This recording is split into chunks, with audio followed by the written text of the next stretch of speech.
Olá, tudo bem? Vocês estão lembrados de mim? Pois é, ainda não formei, mas hoje eu tô aqui muito bem acompanhado e hoje a gente vai... Não, hoje. Olá, tudo bem? Vocês estão lembrados de mim? Pois é, ainda não formei, mas você também não se inscreveu no canal, então eu vim aqui para lembrar vocês de se inscrever, curtir e comentar também pra gente interagir. Bom, hoje a gente vai fazer uma entrevista e eu conto depois da vinheta. Vai lá.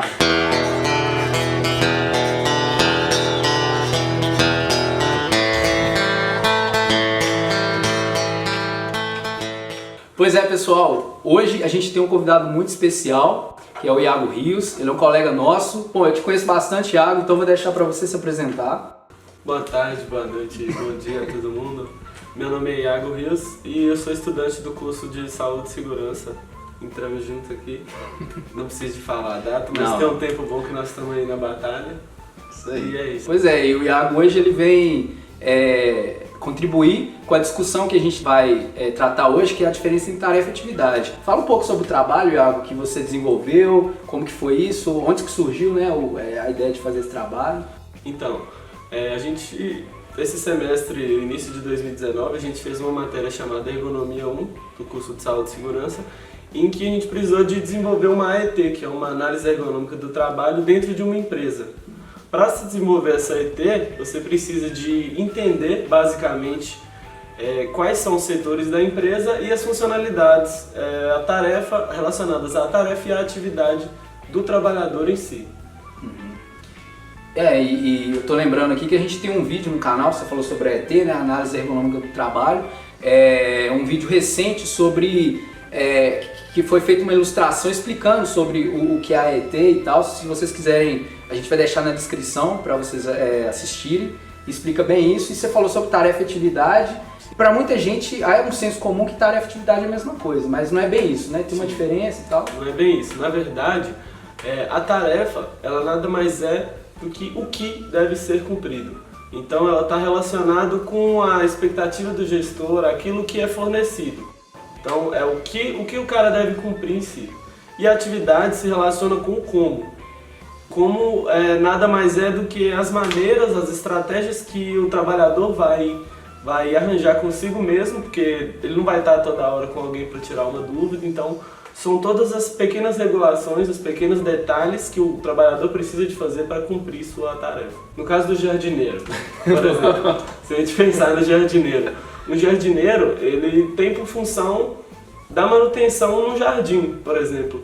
Mas quais são os pequenos detalhes que são invisíveis? Como quando ele pode podar uma árvore, quando ele pode cortar aquela árvore, ou aquela árvore vai vingar ou ela não vai vingar, por exemplo. Existem muitas pequenas regulações e foi nisso, mais ou menos, que a gente se baseou para desenvolver o nosso trabalho.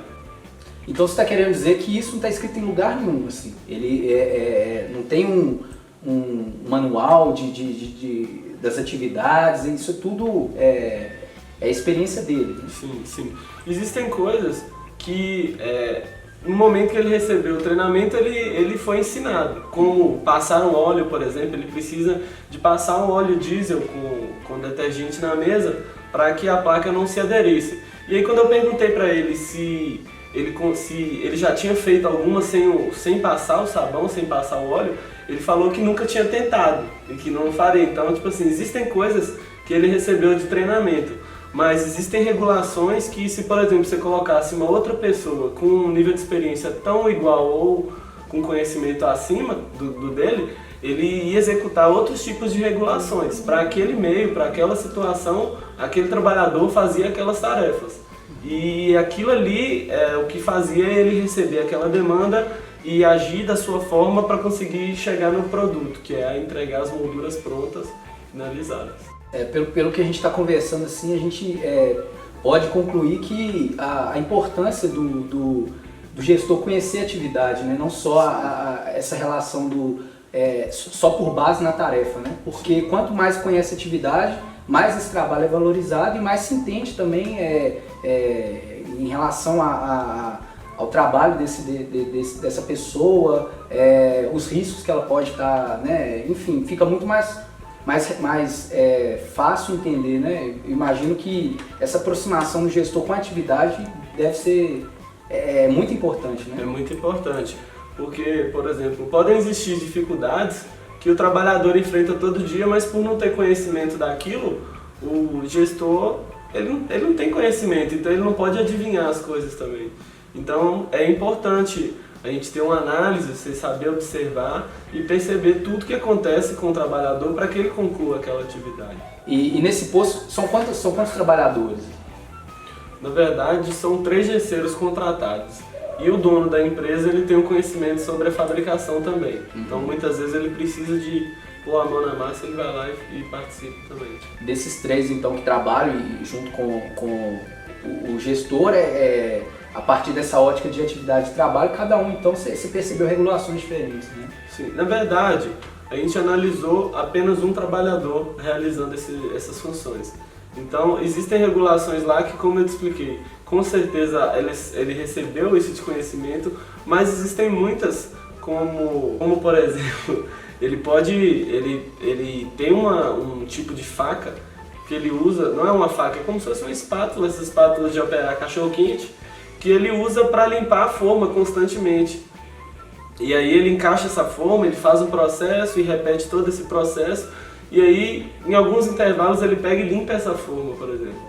Isso aí é uma coisa que você pode acreditar que todos devem fazer, porque se você não limpar a forma, ela vai começar a mudar o formato da moldura, e isso aí vai trazer consequências que ele vai ter que começar a reconstruir de novo.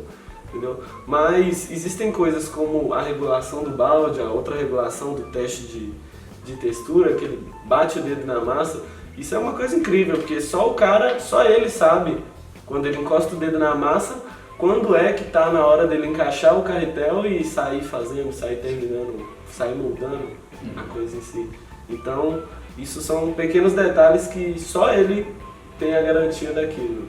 As pessoas que não têm o conhecimento sobre aquilo não conseguem desenvolver a mesma coisa, não conseguem chegar no mesmo produto que ele chega. Então você está falando das pessoas que não têm conhecimento ou as pessoas que não têm a prática? Na verdade, estão relacionados à prática.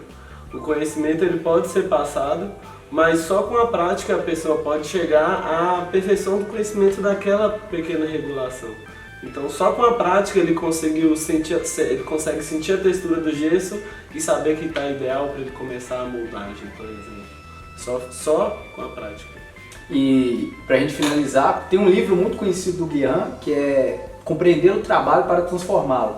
A gente já percebeu que vocês compreenderam, mas quais são os próximos passos para transformar o trabalho? De início, a gente tem que entender a grande valia que tem um trabalho desse. Em cada trabalho, a gente fez só do posto do gesseiro, mas em cada trabalho há uma regulação, há detalhes específicos, implícitos, que diariamente são construídos dentro do ambiente de trabalho.